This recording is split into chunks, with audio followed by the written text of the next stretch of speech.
When I was 18 years old, and my sister was 22, she had a baby boy named Luke with her then boyfriend, now her husband. However, they weren't interested in caring for Luke, so I took on the responsibility. I arranged for my grandmother to look after him while I finished high school, in exchange for helping out with household chores on weekends. My parents provided minimal financial support, which wasn't enough for raising a child. It was mainly my grandmother and I who took care of Luke. When I graduated from high school, my family kicked me out along with Luke because they didn't want to deal with us anymore. My sister even expressed regret for having Luke. I turned to my grandmother for help, and together we sought legal custody of him. Eventually, I became his legal guardian after my sister and her husband relinquished their rights. Living with my grandmother, I attended community college and worked part-time while she cared for Luke. When my grandmother passed away when Luke was 6, she left me most of her belongings in her will. This caused my parents and sister to approach me under false pretenses to reconnect, but our relationship didn't last due to their insincere intentions. I made it clear that they needed to treat us with respect if they wanted to be a part of our lives. Over time, my father genuinely reconnected with Luke and me, and we grew close. However, my relationship with my mother remained distant, though she treated Luke kindly. When Luke was 8, both my sister and I became pregnant. Suddenly, my sister wanted Luke back, claiming that my husband and I wouldn't love him anymore once our real child arrived. My husband met my son when he was 5, and we had been together for a year already. He treats Luke as his own, and we got married when Luke was 7. We officially adopted him when he was 9, with his consent. Luke knows he's not biologically mine, but he is my son in every other way. One day, Luke broke down crying, fearing we might leave him after hearing what my sister and her husband had said. This prompted me to cut contact with them again and seek family therapy and individual therapy for Luke. Despite the hurtful words, our love for Luke remained unwavering. When my sister reached out 2 years later, I decided to maintain minimal contact with Luke and my husband's approval.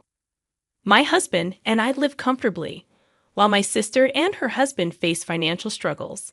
Despite their financial difficulties, I made it clear that it wasn't my responsibility to provide for my niece financially.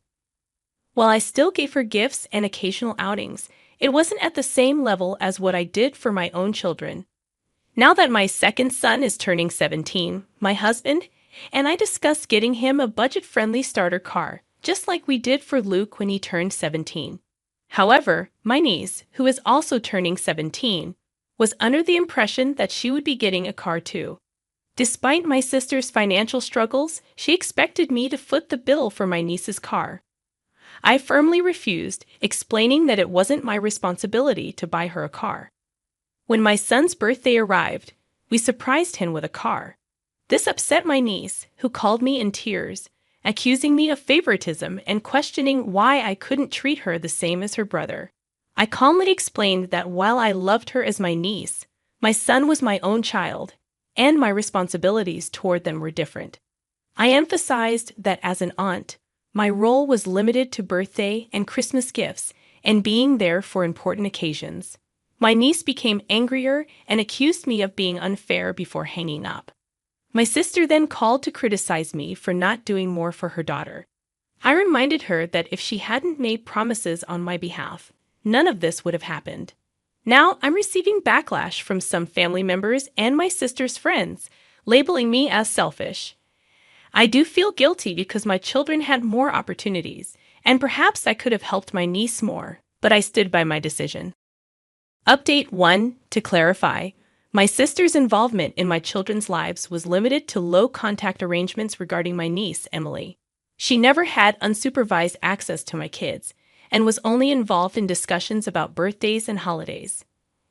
The reason for maintaining a civil relationship with my sister was primarily due to Emily attending the same school as my second son, Justin. This meant my sister was present at school events, fostering a positive relationship between my kids and Emily. Prior to the car incident, my kids and niece had a good relationship, particularly Justin and Emily, who were close. Luke and Emily also shared a friendly rapport. I always prioritized my children's happiness and ensured they were comfortable with the level of interaction with my sister, which was mostly limited to school events and family gatherings. 2 days after Emily's upset phone call, I initiated a meeting with her at a nearby park. During our conversation, Emily expressed feeling jealous that Luke and Justin seemed to get everything they wanted. I explained to her that while Luke is her cousin, not her brother, and clarified that my children earn what they have through hard work. They maintain good grades, help with chores, and generally stay out of trouble. I then gently probed Emily for the underlying reason behind her sudden distress, noting that this behavior was out of character for her. Tearfully, she expressed her frustration at feeling like she's overlooked compared to Luke and Justin. Particularly because Luke was formally adopted into our family, she felt entitled to the same treatment and opportunities as my sons, believing that being family meant I had a responsibility to provide for her as well. When I asked her to elaborate on why she felt so strongly about this, she revealed that while her parents provide for her, she often feels like an obligation rather than a cherished member of the family. Seeing the close-knit dynamic between Luke, Justin, and our family intensified her feelings of inadequacy and jealousy. Despite my efforts to include her in our family activities, she still felt like an outsider, always having to leave while the others remained together. She felt like she was constantly in second place, and since I took in Luke, she believed I should have no issue taking her in too. I sympathized with her feelings that reiterated that while I cared deeply for her, I couldn't treat her as my own child. I reminded her that her parents are responsible for providing for her needs, including getting her a car if that's what they agreed upon. This seemed to upset her further, as she accused me of not caring about her before storming off. I followed up with a text message, reassuring her of my love and concern for her well-being, but also reiterating that I couldn't assume the role of her parent. After discussing with my husband, we made the decision to initiate full no contact with my sister and her family. When I conveyed this to my sister, she inquired about staying in touch with Emily. I made it clear that Emily, being nearly an adult, could reach out to me if she wished. Regarding the issue of getting Emily a car, I firmly reminded my sister of her role as Emily's mother and emphasized that it was her responsibility to provide for her daughter's needs. After this exchange, I promptly blocked and deleted my sister's contact information. The following day, my mother contacted me, suggesting that I offer financial assistance to Emily for a car. Refusing to engage in further conflict, I declined her suggestion and ended the call. I then reached out to my father to explain the situation, and he supported my decision. Subsequently, my father expressed his desire to visit me on Wednesday. Upon his arrival, he appeared visibly upset, revealing that my mother had withdrawn a significant amount of money from their retirement fund to support my sister. This action resulted in a heated argument between my parents, leading my father to leave and stay in a motel temporarily. Consequently, I am now in a state of no contact with both my sister and my mother, while maintaining low contact with my niece for the time being. Update 2: about a week after the previous events, I decided to have a heart-to-heart conversation with Emily. We arranged to meet at my home, and I requested everyone else to be out so that we could talk privately. When she arrived, she seemed hesitant, but I asked if I could hug her, which she silently agreed to. As soon as we embraced, she broke into tears, expressing her remorse for her previous behavior, to which I assured her she didn't need to apologize. I delved into understanding more about her relationship with her parents. Emily shared that while her dad tries to spend time with her despite his busy schedule working 2 jobs, her mom tends to keep to herself, especially during arguments about finances. Although she sometimes feels like an obligation to her mom, she acknowledges that both her parents do love her.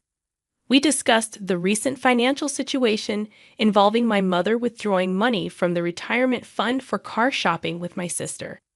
Emily confirmed their plans and then opened up about her perspective on her relationship with Luke. She clarified that while she had referred to him as her brother to seek my help, she understands that they are cousins and always will be, despite being biologically related. She had learned the unfiltered truth about Luke's adoption from her father, contrasting with her mother's sugar-coated version. I suggested the idea of therapy, which my husband and I would cover, and Emily agreed to consider it. Additionally, I proposed spending quality time together on Saturdays, which excited her. On our first outing, we went to a restaurant she had wanted to try, followed by a trip to a bookstore where I bought her some books she had been eyeing. It was a delightful day, and Emily seemed genuinely happy. When Emily and I were supposed to have our second outing, I had to cancel because Justin was hospitalized. During football practice, he experienced wheezing and took his inhaler hastily before being tackled, triggering a severe asthma attack. He remained in the hospital from Friday until Sunday. On the day of our planned outing, I called Emily in the morning to explain the situation, but before I could, she began yelling accusations, claiming I never cared about her, and abruptly hung up. Despite my attempts to reach out, she didn't respond. Eventually, I sent her a text apologizing and suggesting we reschedule for the following weekend, but received no reply. Feeling disheartened, I ceased further attempts to contact her.